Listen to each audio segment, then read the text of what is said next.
अस्सलामुअलैकुम दोस्तों, welcome back to our channel find Urdu. Metabolism metabolism का मतलब है जिस्म के अंदर होने वाले केमिकल अमल। मेटाबॉलिज्म का मतलब होता है वो केमिकल प्रोसेसेस जो जिस्म के अंदर होते हैं और एनर्जी प्रोड्यूस करते हैं।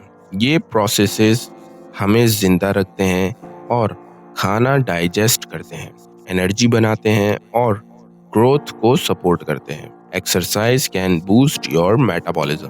एक्सरसाइज आपके मेटाबॉलिज्म को तेज कर सकती है।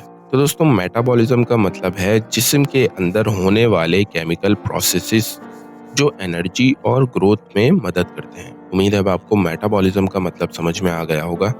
मिलते हैं नेक्स्ट वीडियो में। शुक्रिया।